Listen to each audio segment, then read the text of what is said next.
Greetings, everyone. Welcome to another Prep Hour with Steve session. There was a slight delay there as we had a little system crash right when we're about to start, but we are now live. Hope this finds you well. It's February 23, just gone 5 p.m. Just a moment. Delay there as we had a little system crash. Let's silence these things. Yeah, so it's February 23, 5 p.m. where I'm located here in Brisbane. I'm just going to set up my media channels, everyone. And if I could get everyone just to type in their location and time. Just hello to everyone. Hello to Motaz over there in the UK, 7 in the morning. Very good morning to you. Let's see what else we've got. I'll bring up my chat here. Who's on Facebook? Lots of people on Facebook there. Hello to Zaha, Marjan, Shahzad, some familiar faces. Hello to Nadosh and Gala and lots of names there. Good to see. Hello to the UK and the Philippines. It's morning in a lot of places, whereas it's evening where I am. Just a few more channels to check. Let's check out our YouTube channel. Lots of people in YouTube. Hello to everyone watching in YouTube. Set up my chat there. Hello, Fiona in Myanmar. Hello to Selva in Qatar. Sakar in Pakistan, Kuwait. Lots of regions. Hello to Japan. Konbanwa. Hello to Nigeria. And hello to New Zealand. All right, everyone. Good. It looks like we got everything going. Systems are go. Let's get started with another prep hour. I'm going to share my screen, but I do hope your preparation is going well. And I do hope these little tips that we go through today really get you focused on some of the detail required in this exam. We will be doing reading part B, and we'll look at techniques for eliminating or ruling out incorrect options and choosing the correct option. All right, let's do this, everyone. I'm going to share my screen. And there it is, everyone. Make sure I am all set up. You can see everything happening there, to ensure this is a smooth session.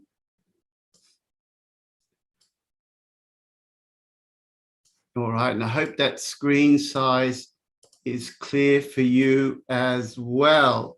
Now, don't forget, someone said we can't go through Facebook. Yep, just look at all the sources available. We are broadcasting through multiple channels, OET Online, Facebook and YouTube.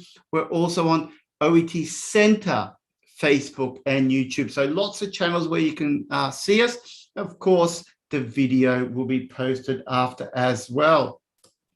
All right, I've got a few chat boxes to manage, so I will do my best with that as well. All right, I think I have myself set up, everyone, with my two screens. All right, let's go. So first of all, let's just talk a little bit about the reading part B strategies and what it is. I'm sure we have some new people here who are just on the beginning of their journey for OET and are looking at ways to perform at their best. So let's talk about part B. Part B is one of my favorite parts of the OET exam. It's such a unique test because what you're looking at are workplace documents. They're authentic workplace documents, things that you will face in your future work life as a health professional in your chosen country, whether it's UK, USA, Canada, Australia, New Zealand, or the other places that accept OET. So when you prepare for OET, you're preparing for your workplace. That's called a win-win. So what are you going to see? Well, you're going to see policy documents. These are medical policy documents or health policy documents related to a hospital or the way that you deliver your care. You may see those. And you'll see guidelines, things that you should do and shouldn't do within a hospital, things that you may well be familiar with. There'll be manuals of care, or manuals for procedures, manuals for different machines, whether it's oxygen or defibrillator or the various machines that you have in hospitals. You might also see internal communications between two departments, such as email. So that's what you're going to face. Things that you will be familiar with or can become familiar with by studying for OET. Now, on exam day for reading, you'll do part A first. That'll be 15 minutes. That's a separate exam. Then your invigilator will take your papers away and they'll give you a new set of papers. And you'll have 45 minutes to do both part B and part C. So part B has 6 questions. 2 part C texts have 8 questions each. That's a total of 22 questions, multiple choice questions, to complete in 45 minutes. So if we break that down, I suggest allowing about 12 minutes for part B to give yourself about 2 minutes a question. You may be able to do it a little bit quicker because there are only 3 answer choices for each text. However, I do advise giving that little bit of extra time on part B to ensure accuracy. So double checking your answers, not rushing through, say in 9 minutes, for example, where you could potentially make a couple of errors.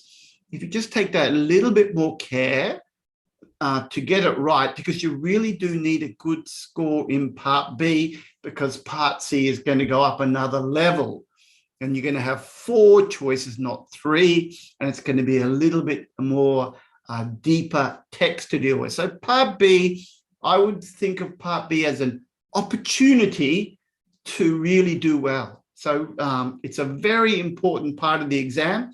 It's only worth 6 marks in total out of 42, but those extra marks that you can, if you get these questions right, can make a big difference in your overall score. So really, 5 out of 6 would be a good target. 6 out of 6 if you're lucky. 4 acceptable, right? But I'd really be going for 5 out of 6 as a really good target. Okay, let's go in and have in a little bit more detail. So what do you have to do? What about strategies? Well, you have to think. You have to read and you have to think. You can't avoid that. And you've got to engage with the task. You've got to understand the question stem and you've got to understand the answer choices. And then you've got to be able to identify the key words. Now, the key words that I think you should be looking for are your nouns, the nouns in the question and answer choice, your verbs. You might get 3 verbs and they're all different. We'll look at that in a minute. Pay very special attention to adjectives because they describe the nouns. So they need to be accurate. And look out for your adverbs because they describe the verbs, giving you that little bit more detail. So these are the words that you underline. And I think you should try to predict to some degree, not for too long, but I want you to engage with the question to think, does this make sense? Does this align with my medical knowledge and my common sense or not? Does it sound right? Just to get a bit of a feeling and a sense for your text, right? You're going to have to read the text. You will need to do that. You're going to have to rule out the incorrect answers. That's vital. Just as important as ruling in is ruling out. And then lastly, you select your correct answer. So we're going to work on these strategies as we go. And what is OET testing you for here? Well, they want to see if you get the gist, which is the main idea, right? like the essence, right? It's what is it all about in that text? You'll get questions like that. You get questions quite similar that are looking for the purpose, which is maybe why it was written or who the intended reader was. What was its purpose? And like anything in reading, also listening, you really got to be careful of the detail. You know that expression, the devil is in the detail, the fine print, the little phrases or sentences? That's very true in a English multiple choice reading test. You got to be careful of the detail and the meaning at sentence level and even phrase level. So all those things, very, very important. All right. I suggest we do it, and we're going to do the QAT method, right? QAT means question, read the question stem, answer choice, check out your answer choices, then read your text. That's a good way to approach this exam. All right. Now, just going to pop one thing here. All right, just go back one. All right, we'll start with the first reading, everyone. Reading B1. Let's have a look. So we're going to go through this process, and you can help me as we go, everyone. Doctors are advised to break confidentiality. Okay. Doctors are advised to break patient confidentiality if, so this is a conditional sentence. Doctors are advised to break confidentiality if. So the question is asking us, in what situation should doctors break patient confidentiality? When or in what circumstances? That's what we need to find out. Now I'll do a quick underline. If failure to do so would put people in danger. I'm going to look for those words. Put people in danger. They should break confidentiality if they inform the patient of their intention in advance. Look out for your time markers. Or if a patient refuses to disclose information relevant to their care. So we've got a few words, got a few ideas in our head. Perhaps you can make predictions now on what you think the answer is. But hold on, don't type anything in the chat. Let's have a look at our text and see if we can analyze and find it. So I'm going to break these down into sections here. So our topic is patient confidentiality, common topic for health professionals. And the first thing says, confidentiality is central to trust between doctors and patients. Without assurances about confidentiality, patients may be reluctant to seek medical attention or give doctors the information they need in order to provide good care. So for me, that's a background sentence, really. It's telling us what confidentiality is, but it's not talking about breaking confidentiality.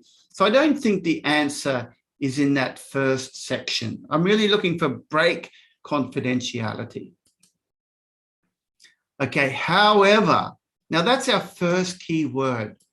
Soon as I see the word however, I become alert and aware. I'm like, something important is coming. So always pay attention to this word and any signal marker that we're looking for that reason, therefore, in contrast, yet. You're always looking out for these signal words that tell us something important is coming. However, let's read it together, everyone.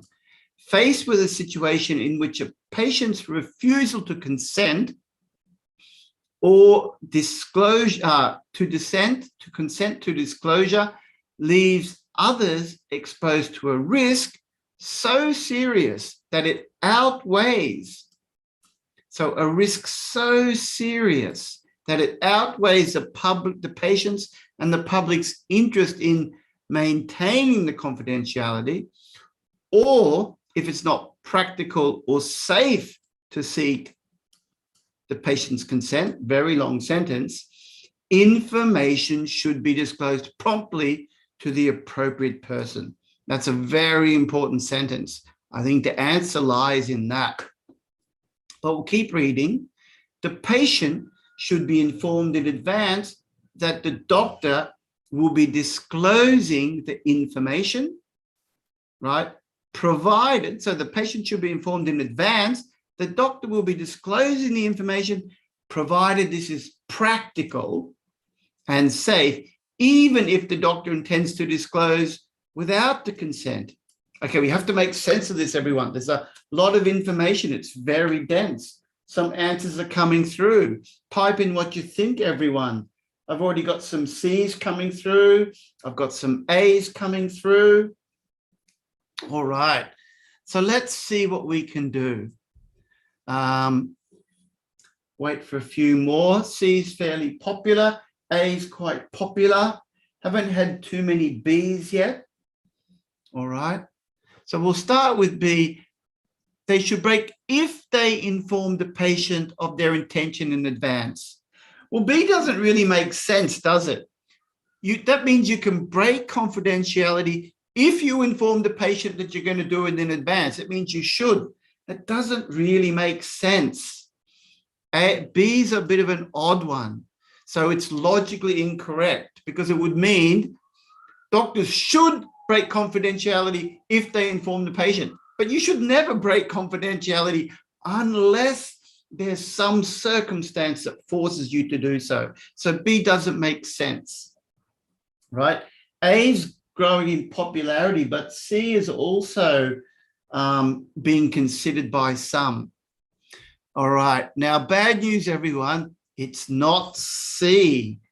The patient refuses to disclose information. So this says doctors are advised to break confidentiality if a patient refuses to disclose information. Very dense, relevant to their care. But it says here, I want to show you a little trick here. These sentences do not match. This says a patient refuses to disclose information. Patient is the subject. Let's just go back one. Think about subject, verb, object here, everyone. Patient is the subject. Refuses to disclose. That's our verb. And the object is information. Patient refuses to disclose. But if we read the text, it says, faced with a situation in which a patient's refusal to consent, we have a different object. To consent to disclosure, not to disclose information, to consent to disclosure. That is a different meaning. It's not the patient refusing to disclose information. They're not refusing to do that. The patient's refusing to consent to disclosure. That means the doctor, the health professional can't disclose it, right? So they're refusing to consent to disclosure. But the doctor can break it, all right? So it's a word game, everyone. You've got to analyze it. It's not C, is it? It doesn't match. The answer is A. Failure to do so would put other people in danger. Now, we can analyze this one.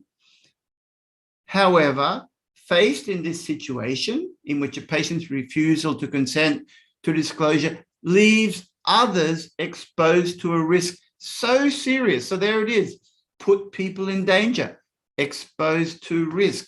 Can you see the synonyms there? Risk, danger. It lines up. So serious that it outweighs the patient's and the public's interest in maintaining confidentiality. So you're going to break confidentiality. There's your answer. All right. Now, I've got one question for the audience. Look at the wording. Failure to do so. What does so mean here? Doctors are advised to break confidentiality if failure to do so. Do what? What is so? Can anyone tell me what so means here? while I'm waiting for that answer,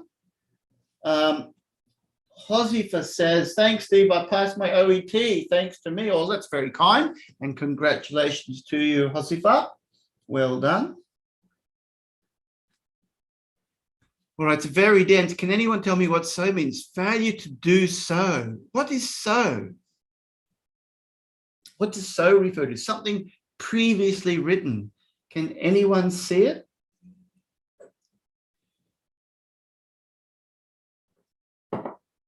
Than, a little bit different to than in this case.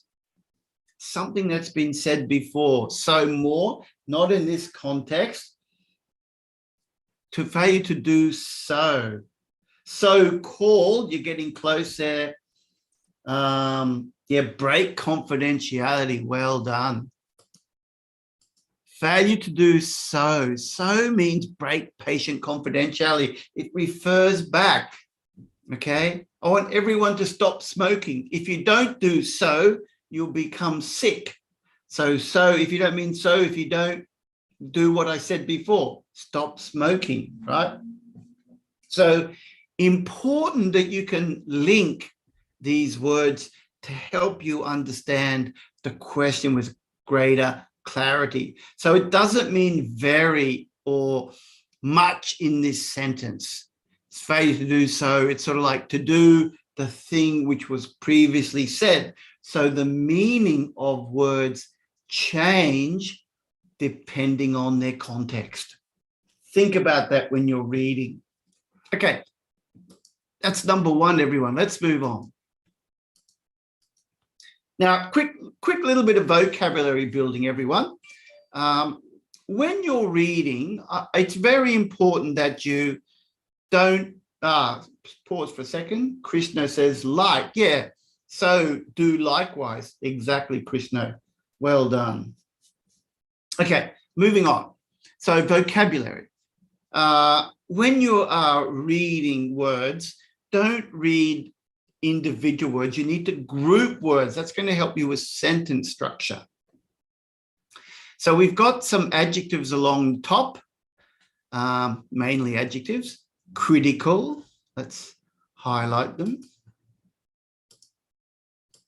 We've got critical, written, actively, shared, structured, individual. So we've got these words, and then we've got the nouns, and we've got to decide which adjective goes with which noun.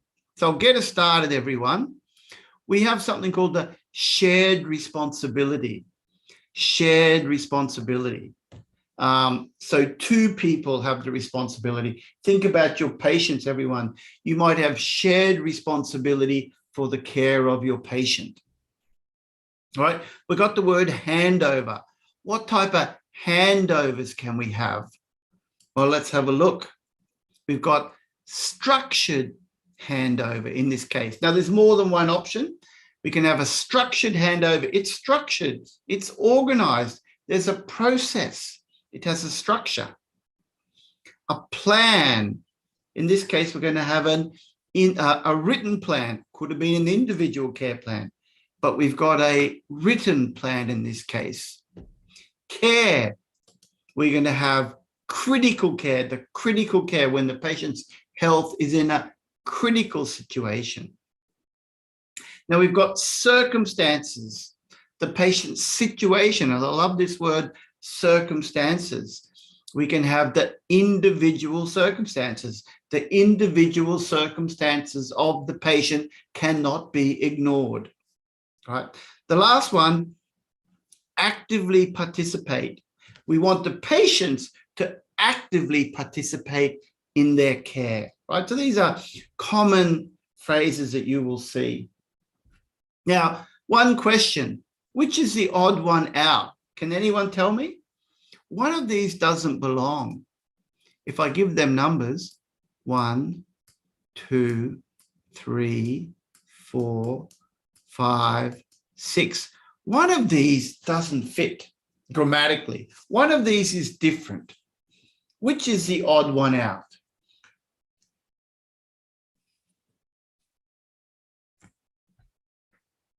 And while I'm waiting, Effia says, OET reading is hard to understand. It's very tricky. Absolutely. It's like any reading.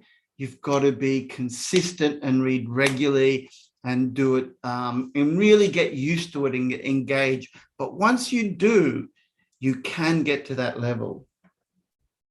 Okay. AGYC says number 6. Sita says number 2. Getting number 3. Yep. 2s and 3s. 5s. Okay, it's all over the place here. I'm going to tell you it's anyone who said number 6, it's number 6 because actively is an adverb and participate is a noun. So that's the odd one out. All the others are adjective noun, but the last one is adverb plus verb. It's an adverb describing a verb. All right. That's just a little bit of grammar awareness, everyone. Thinking about the words and just being aware is a positive thing. Okay. Odd one outs are always tricky. Let's do this, everyone. So we got topic transfer of patients. According to the guidance notes, all staff involved. So we're going to watch out for this word, aren't we? All staff involved in transferring patients from critical to general care must. Okay, this is a must. What must they do? Engage with the question. And then look at the verbs. Obtain all necessary consent. Ensure patient's personal care plan is transferred. Look for your verbs. Make arrangements. Ongoing cooperation. Okay, once transfer is complete. So we've read the question. We can't predict this, everyone. You can't predict, but we've engaged. We're wondering whether we have to obtain something, ensure something, make arrangements. All right, we now must read the text. So I've got it in 2 sections. So this is bullet points. The critical care area transferring team. That's look at that. That's one phrase. The critical care area transferring team. That's a big team. That's a noun, everyone. Noun phrase. The critical care area transferring team and the receiving ward team. 2 teams. Should take, here's our first verb, should take shared responsibility. We saw that word for the care of the patient being transferred. Good. 2 teams are going to take care. They should jointly together. They should jointly ensure that there is continuity of care. You all know that phrase from your workplace. So they need to ensure there is continuity of care through a formal structured handover from critical care area staff to ward staff, including both medical and nursing, supported by a written plan. It's got to be down on paper. Also, they should jointly ensure that the receiving ward, with support from the critical care if required, can deliver the plan, the agreed plan. We have to make sure. All this needs to be done. The next point, when patients are transferred to the general ward from a critical care area, they should be offered information about their condition and encouraged to actively participate. They should actively participate. That's the patients in decisions that relate to their recovery. Good, get the patients involved. The information should be tailored to individual circumstances. And if they agree, their family and carers should be involved. Okay, if they agree, right? So I'm going to just show you a couple of things here. Just have a look at this sentence. If they agree, their family and carers should be involved. We can rule out one of the answers here, everyone.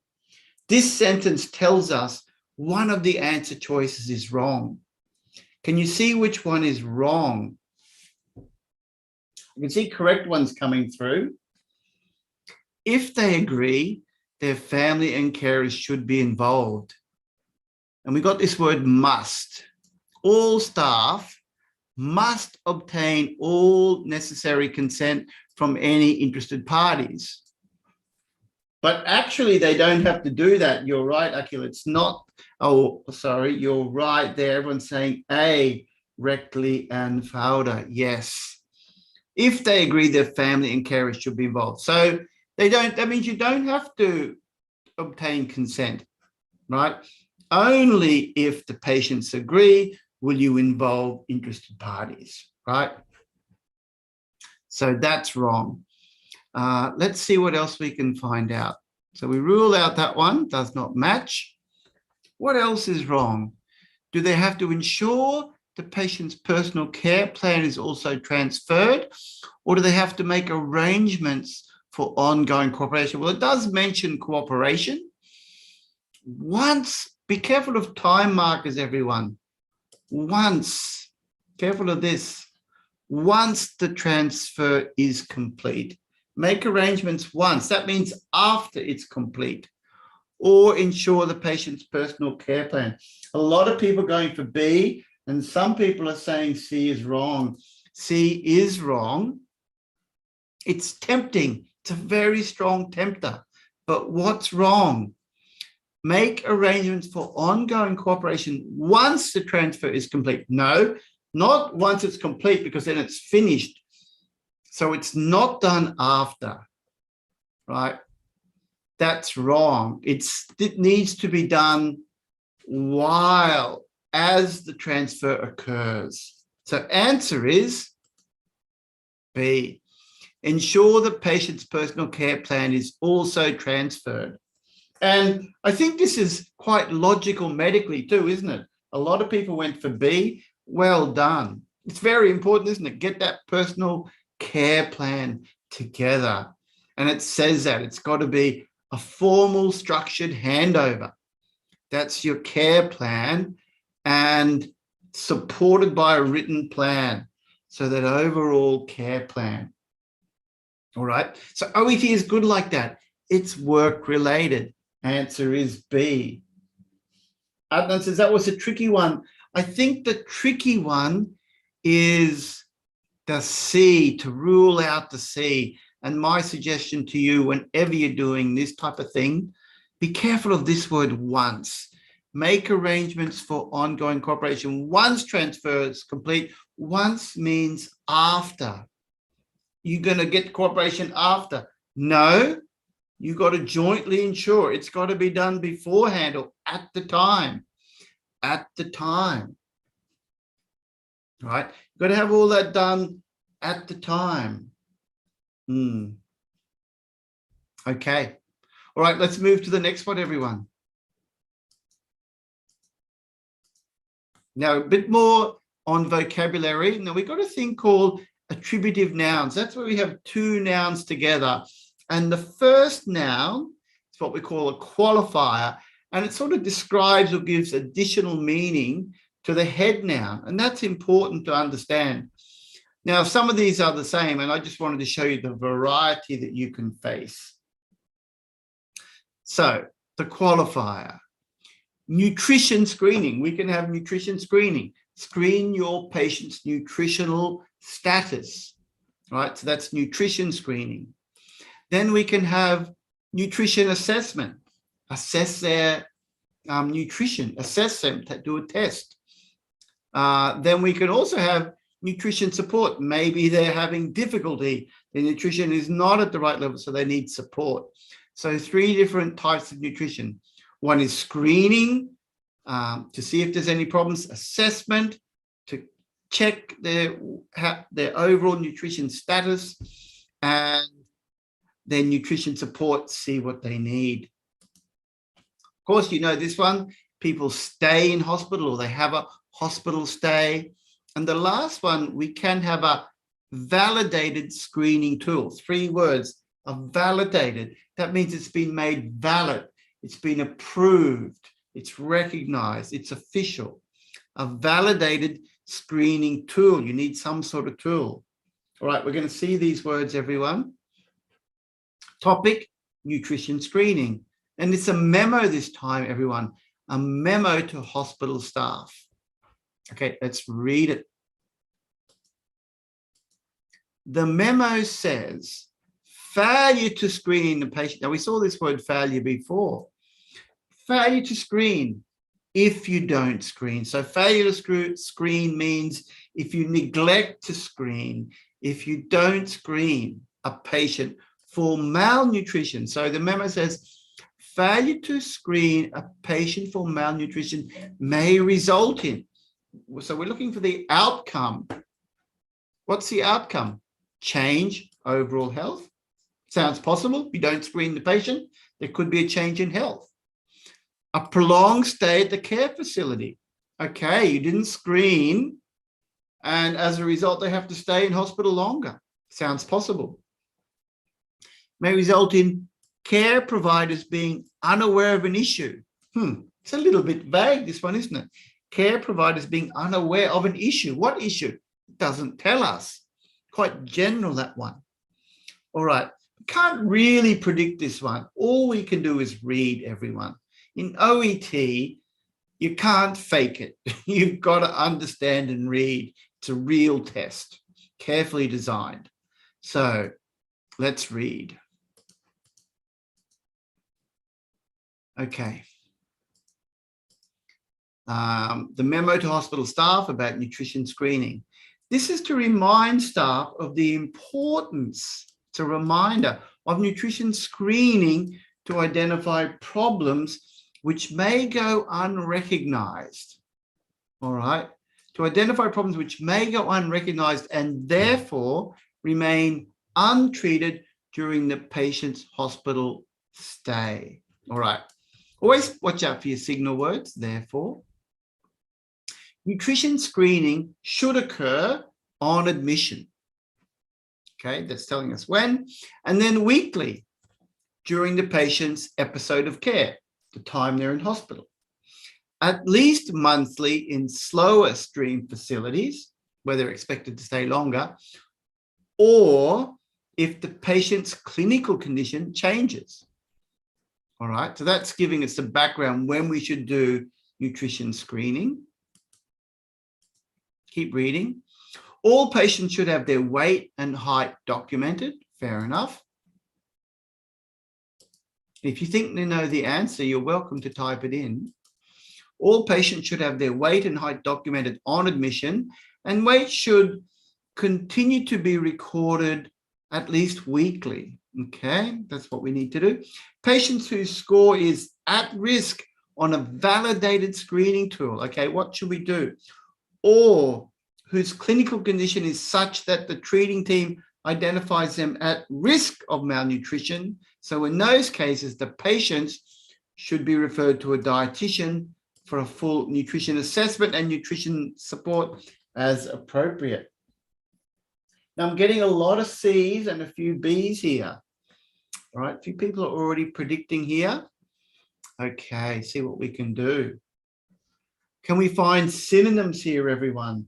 Mabesh says unrecognized, unaware. Yes, that does seem to match, doesn't it? All right, let's look at our choice, and we'll do the rule out first, everyone. The first thing I'm going to rule out is A. It's not A, because it says failure to screen a patient for malnutrition may result in a change in overall health. Well, it doesn't say, it's the reverse, isn't it? It says nutrition screening should occur on admission and then weekly during the patient's care, at least monthly, or if the patient's clinical. So we got clinical condition changes. So we've got to do screening if the patient's clinical condition changes. Not may result in. No, it's the opposite. If there is a change, do screening. So the screening doesn't come first, the screening comes second. That's a word order trick. And we go to B, may result in a prolonged stay at the care facility. Well, they talk about duration in the care facility, whether they stay a week or longer, but it doesn't say anything about failure to screen, right? So we've got to find that failure to screen. So really, we've got to look for the word screen, and it's right at the beginning, isn't it? A lot of people have gone for C. Well done. A lot of people found the synonyms. It matches. Now, if you were unsure of this one's a little bit hard in the sense that it doesn't happen too often, but the answer came at the beginning, right at the start. So often the answer in the middle or at the end. It's a little bit rare for the answers to come at the beginning, and it's the same in listening, but it does happen. It does happen. So you don't really know where the answer is going to be. Hence, generally speaking, you must read the whole text. All right. But then we can get all the synonyms. The memo says failure to screen a patient for malnutrition may result in, it says, we're going to remind staff of the importance of nutrition screening to identify problems which may go unrecognized, that may go unrecognized and therefore remain untreated. So the importance of means you must screen, because if you don't screen, then there might be a problem that is unrecognized and therefore untreated. How many people made this link, everyone? How many people made a link between the word therefore and may result in? It's connected. This is analytical reading. If you pick up on clues, and a lot of people picked up on the synonyms unrecognized for unaware.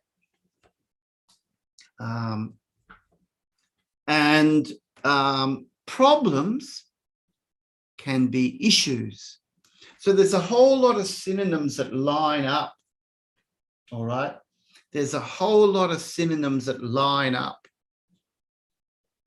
All right. So that's the kind of thing that you've got to look for, everyone.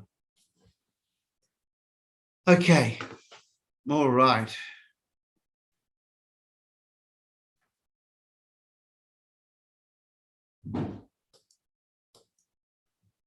Answer was C. All right. Let's move on, everyone. We've got a couple more to do. So we got this one here, a little bit of teaching vocabulary. So we got the word liaise, to replenish, and a requisition. These are all words that you're going to come across in your in an academic text. So liaise, what does liaise mean? It means work together. You liaise with somebody, you work together with them. Very common word, liaise. Difficult to spell, R-L-I-A-I-S-E, to work together. To replenish, again, replenish supplies. Very common in the health area, you need to replenish supplies.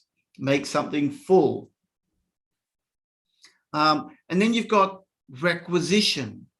Again, that's an order, a request or an order. So these are all words that you could come across in your medical, because they're formal medical words, right? Formal vocabulary for official texts. So always remember, vocabulary building is a core component of your progress. A few people have said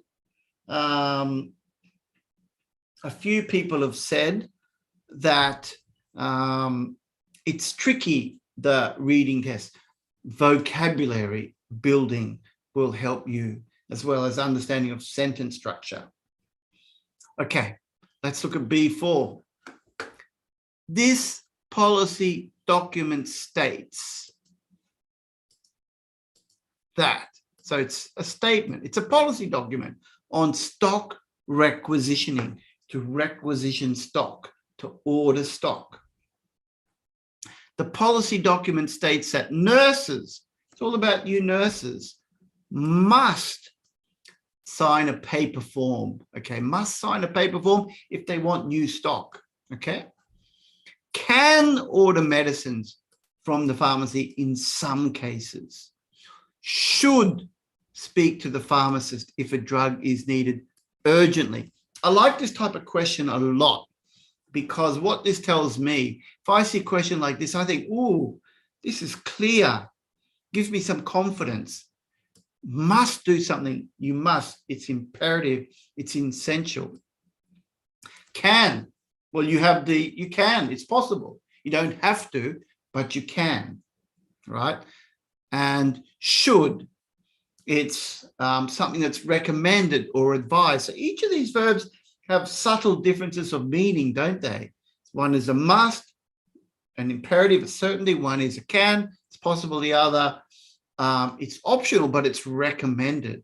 All right, let's read our text. They're all possible answers.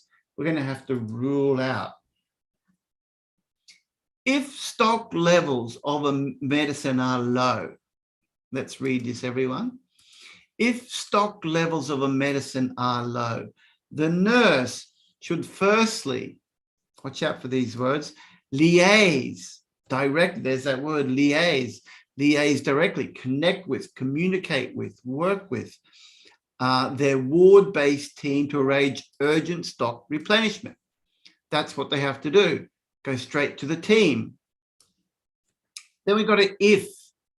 If the ward-based team is unavailable, the nurse should complete a request form online and email it to the patient, to the pharmacy stores.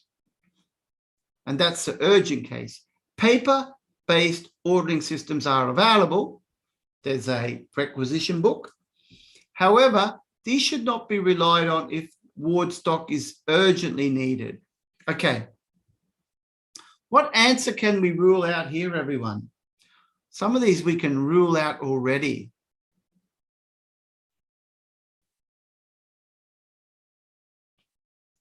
Must sign a paper form if they want stock. Come to that. Should speak to the pharmacist if a drug is, well, this is the urgently. What do you reckon, everyone? Does C match or not? Should speak to the pharmacist if a drug is needed. Well, it says here, this is urgent. It says, if the medicines are low, they have to arrange with their team. Yeah, people are saying it matches. If the ward-based team is unavailable, the nurse should complete a request form online. A lot of people going C, but yes, C not. What's wrong with C? It doesn't say anything about speak. They've got to send an online form. So one word makes it wrong. It doesn't say speak, not given. All right, let's read some more. Liaise directly, should speak. You don't know that. Liaise directly, good, well pointed out, Mabesh. But the liaise doesn't mean, you can liaise in other ways through email, you know, it doesn't mean speak directly. All right. But not only that, that's liaise with the ward-based team, right? So not even the pharmacist. Okay.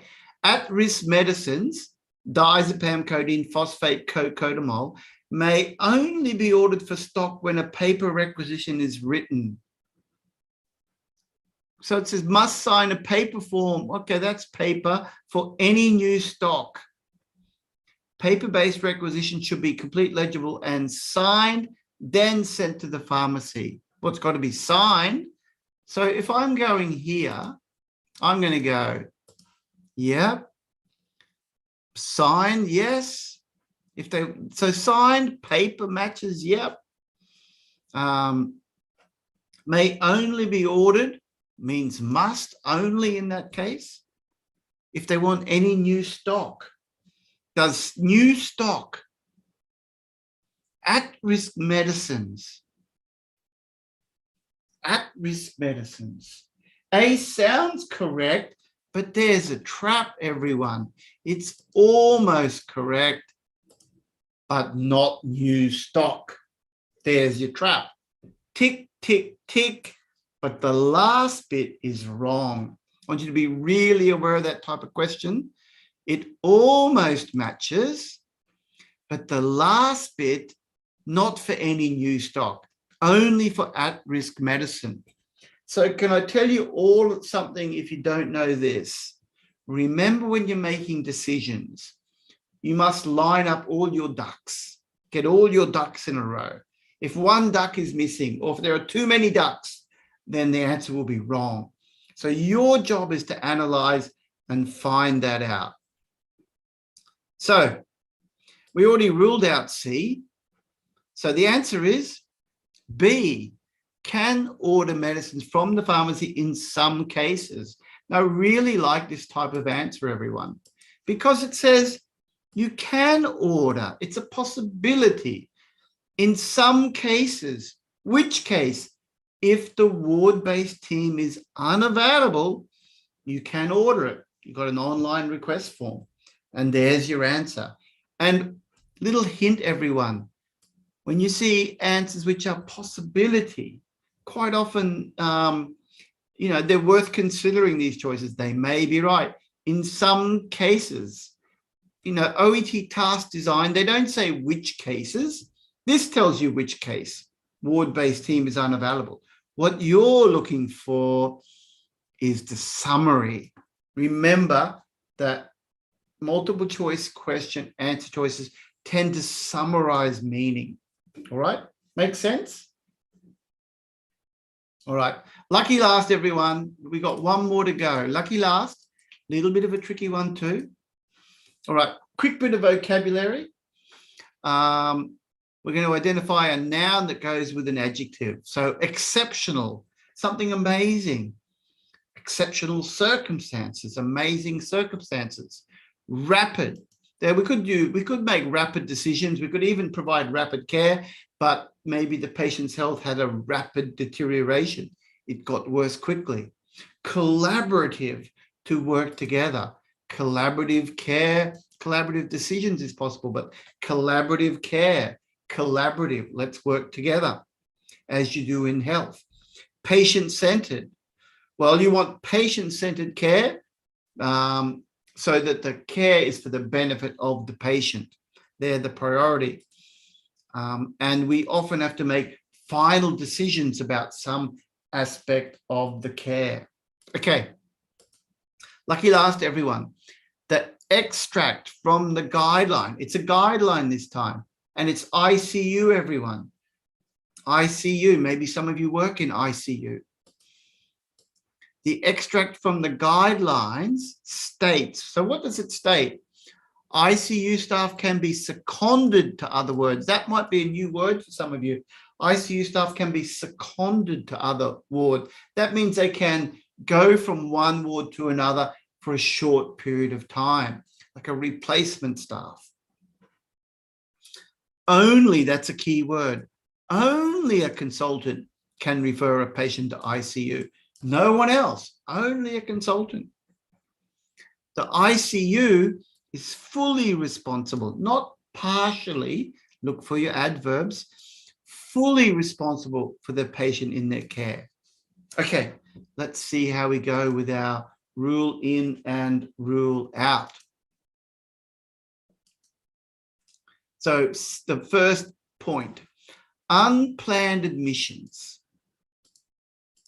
Unplanned admissions to the ICU need a referral at consultant level. They need a referral. Oh, at consultant level, that matches B, doesn't it? That matches B. But read the next sentence. In exceptional circumstances, right, unprecedented, special. In exceptional circumstances, referrals will be discussed with the ward registrar looking after the patient. If a delay in referral to ICU would lead to rapid deterioration of the patient. Okay, so if the patient's not going to make it, it's going to take too long to get that consultant, then the ward register can do it. What answer do we rule out, everyone? What do we rule out? What do we rule out? We can rule out something straight away. It's a common yes. Adnan got it. B is wrong. Well done, Adnan. Yes, we know B is wrong. because only a consultant. No, the consultant is best, but there is always an exception. And that is if it's going to cause deterioration of the patient. So we can rule out B. All right, let's rule it out. So that's a good reason to read the questions first. You can rule out as you go. Next one. All patients discussed with ICU staff but not admitted remain under the care of the primary team. So they're discussed, patients discussed but not admitted with the primary team. And as such, they remain responsible for review and escalating care should deterioration occur. We need to know what they means here. And as such, they remain responsible. It means the primary team because they weren't admitted. Keep going. The final point. We encourage collaborative. We work together. Patient-centered care. Now, again, this is like the third time I think we've had however, at least the second. However, important. However, the ICU is defined as a closed unit. This means that when patients are admitted into the ICU, they are under the care of the ICU team. Good. It's expected that members of the primary referring team will liaise daily, there's that word again, will liaise daily with the ICU team to discuss the patient's management. Another however, and here's the answer. However, it's up to the ICU team to make final decisions. I think that's pretty clear. A lot of people are already typing in C. That's it. And it is C, everyone. ICU can be seconded. They don't even talk about that. It's easy rule out. It's not mentioned. We know that B is wrong from that exceptional circumstance phrase. This type of phrase is very common in Part B. If you pick this phrase, you can do your rule out. Answer choice C. There it is. It matches. All right. Now, I hope from today's session that you've got a little bit of an idea how to approach Part B. Right? You want to be good at Part B, as I said in the beginning, and practice is the key. Reading regularly all the time, but the more practice you do, the more comfortable you become, and you start being able to make these types of choices that we made today. All right. I hope this has been of some use for you.